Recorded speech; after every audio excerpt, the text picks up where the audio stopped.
Successful corporations must primarily produce brands as opposed to products. Until that time, although it was understood in the corporate world that bolstering one's brand name was important, the primary concern of every solid manufacturer was the production of goods. This idea was the very gospel of the machine age.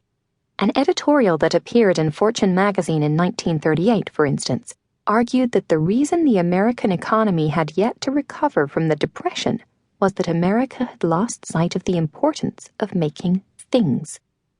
This is the proposition that the basic and irreversible function of an industrial economy is the making of things, that the more things it makes, the bigger will be the income, whether dollar or real, and hence that the key to those lost recuperative powers lies in the factory, where the lathes and the drills and the fires and the hammers are.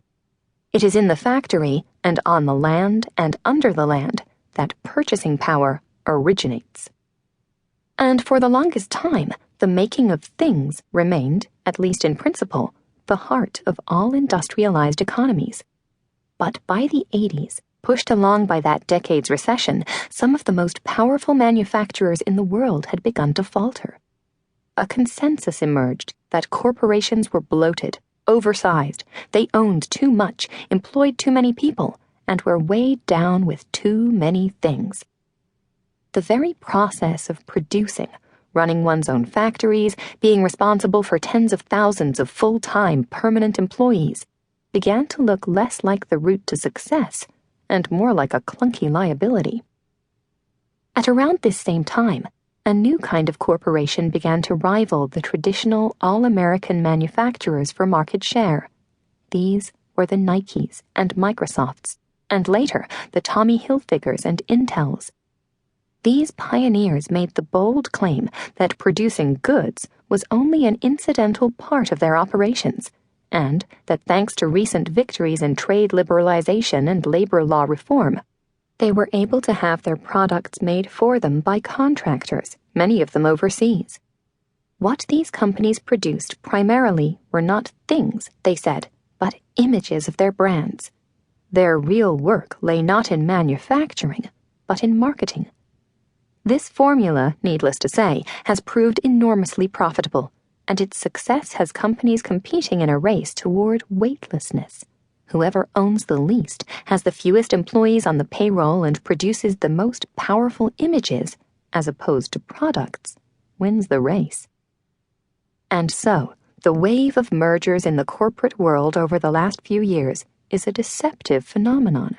It only looks as if the giants, by joining forces, are getting bigger and bigger. The true key to understanding these shifts is to realize that in several crucial ways, not their profits, of course, these merged companies are actually shrinking. Their apparent bigness is simply the most effective route toward their real goal, divestment of the world of things. Since many of today's best-known manufacturers no longer produce products and advertise them, but rather buy products and brand them, these companies are forever on the prowl for creative new ways to build and strengthen their brand images. Manufacturing products may require drills, furnaces, hammers, and the like, but creating a brand calls for a completely different set of tools and materials. It requires an endless parade of brand extensions, continuously renewed imagery for marketing, and, most of all, fresh new spaces to disseminate the brand's idea of itself. In this section of the book, I'll look at how, in ways both insidious and overt, this corporate obsession with brand identity is waging a war on public and individual space, on public institutions, such as schools, on youthful identities, on the concept of nationality, and on the possibilities for unmarketed space. The beginning of the brand. It's helpful to go back briefly and look at where the idea of branding first began. Though the words are often used interchangeably, branding and advertising are not the same process. Advertising any given product is only one part of branding's grand plan, as are sponsorship and logo licensing. Think of the brand as the core meaning of the modern corporation, and of the advertisement as one vehicle used to convey that meaning to the world.